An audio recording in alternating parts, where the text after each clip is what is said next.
Selamat pagi semuanya, salam sejahtera.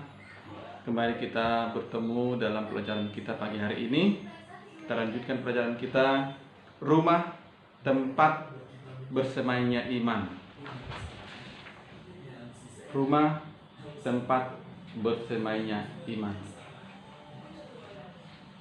Ya, minggu lalu kita sudah belajar tentang home sweet home. Nah, pagi hari ini kita lanjutkan bahwa di dalam rumah prioritas menjadi keluarga yang utuh itu sangat penting. Banyak keluarga para remaja yang saat ini mengalami masalah di mana orang tua tidak saling mengasihi. Banyak timbul kekerasan dalam keluarga sehingga akhirnya menimbulkan banyak perceraian. Oleh karena itu perlu diingat bahwa pendidikan iman mempunyai kedudukan yang penting. Banyak krisis keluarga karena mereka telah meninggalkan Kristus dan tidak ada lagi cinta di dalam rumah, dalam keluarga. Tuhan memberikan mandat kepada orang tua untuk mendidik anak. Tetapi kadang-kadang orang tua sibuk hanya untuk memenuhi kebutuhan anak secara materi dan mengabaikan kebutuhan mental dan rohani. Akibatnya, anak sering berada di luar rumah untuk menghindari permasalahan keluarga. Seharusnya, keluarga merupakan tempat masing-masing orang, termasuk anak-anak, dapat bertumbuh secara fisik, mental, dan spiritual. Oleh karena itu, setiap keluarga perlu menyadari betapa pentingnya menanamkan iman tentang Allah dan karyanya sedini mungkin kepada anak-anak, baik melalui proses pendidikan maupun sosialisasi. Nah, jadi seharusnya dalam setiap keluarga harus ada persekutuan yang erat dengan Tuhan tentunya, yang boleh diaplikasikan lewat ibadah-ibadah tertentu, mungkin ada ibadah pagi atau malam. Nah, kemudian di situ selain membacakan kebenaran firman Tuhan, maka orang tua seharusnya mengajar, mendidik anak-anak untuk terus takut akan Tuhan. Ini yang diajarkan oleh dalam kitab Ulangan pasal 6 itu ayat 4 dikatakan sampai selanjutnya dikatakan, ajarkanlah itu kepada anakmu secara berulang-ulang. Ketika kau bangun, ketika kau berdiri, ketika kau berjalan, ketika kau dalam perjalanan. Nah, jadi pendidikan secara rohani ini atau spiritual harus dilakukan di segala tempat dan di setiap waktu. Dengan demikian nanti anaknya akan terbangun imannya.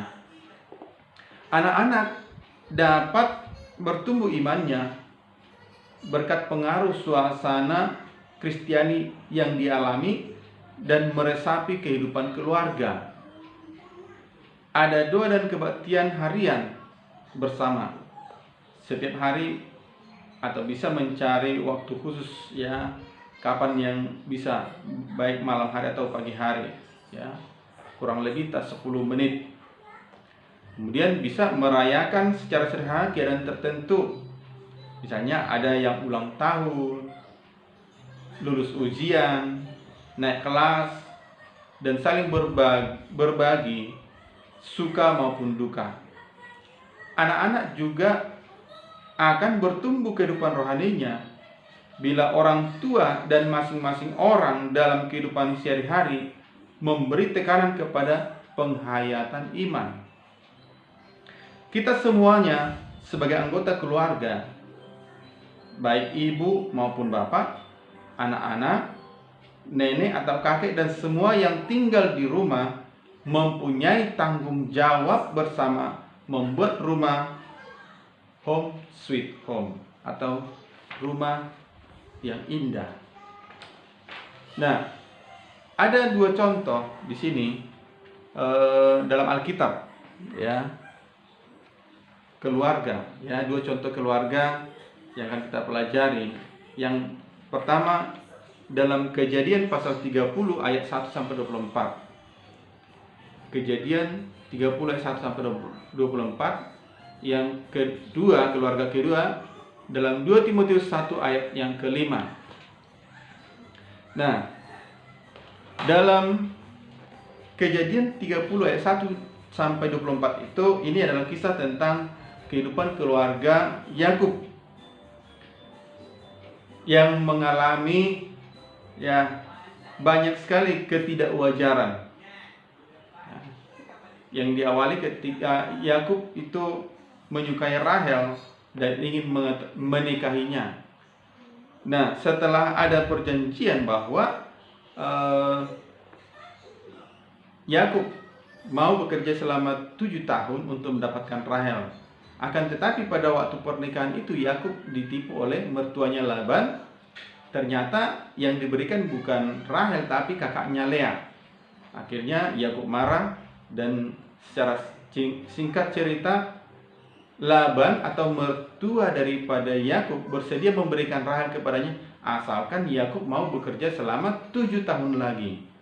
Nah, akhirnya itu dipenuhi dan Yakub pun memiliki 2 istri. Nah, ini pernikahan ini mulai menimbulkan masalah. Sebab apa? Lea memiliki anak sedangkan Rahel tidak. Nah, dan juga selanjutnya Lea dan Rahel masing-masing memberikan budaknya kepada Yakub untuk mendapatkan anak-anak. Namun pada akhirnya Rahel mendapatkan anak dari rahimnya sendiri. Nah, keluarga ini jelas tidak bisa menjadi teladan, tapi realita hidup manusia berdosa yang penuh kelemahan dan kekurangan, inilah yang terjadi. Memang pada zaman perjanjian lama, wajar bila terjadi hal-hal demikian karena waktu itu belum ada aturan yang jelas, masih diberlakukannya budaya poligami. Tapi ingat, untuk perjanjian baru Tuhan sudah menetapkan bahwa pernikahan itu ada monogami, 1 suami 1 istri. Nah, bila kita melihat latar belakang Yakub, memang bahwa dia adalah seorang penipu. Dia menipu ayahnya, menipu juga kakaknya Esau, Nah, pada akhirnya dia juga kena tipu. Nah, jadi dari keluarga ini, ini menjadi satu contoh keluarga yang buruk,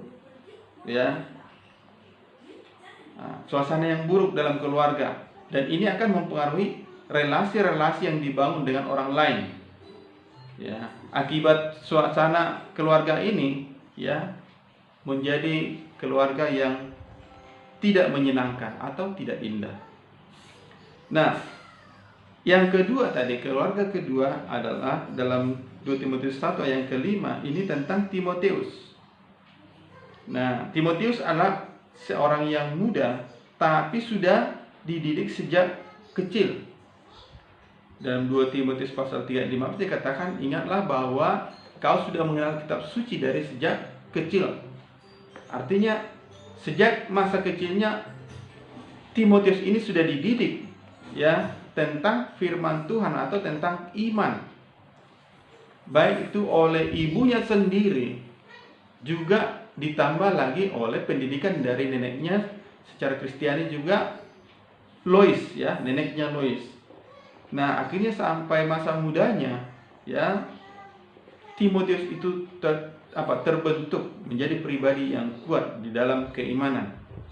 Dan pada akhirnya dia bertemu dengan Rasul Paulus, dan Rasul Paulus mendidik dia lagi, akhirnya bisa menjadi seorang pemimpin, pemimpin gereja di dalam masa mudanya.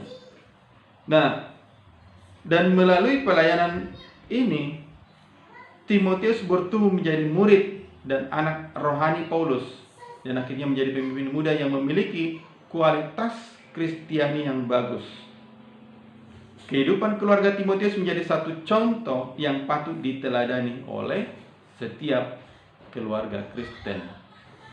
Nah, ini menjadi pelajaran bagi kita pagi hari ini. Ada dua keluarga tadi ya yang kita pelajari. Bisa dilihat apa sisi positif atau sisi negatifnya. Nah, pertanyaan pada pagi hari ini sebagai tugas untuk kelas 11. Yang pertama, bagaimana kehidupan keluarga dalam kedua teks Alkitab tersebut? Sekali lagi, bagaimana kehidupan keluarga dalam kedua teks tersebut? Yang kedua, pelajaran apa saja yang dapat kamu petik dari teks Alkitab yang dibaca tadi? Yang ketiga, hal-hal apa yang dianggap negatif dan positif dari teks tersebut? Ya, itu dari dua teks yang tadi yang sudah Bapak sampaikan. Baik, itu saja pelajaran kita pagi hari ini. Tetap semangat, tetap di rumah. Shalom.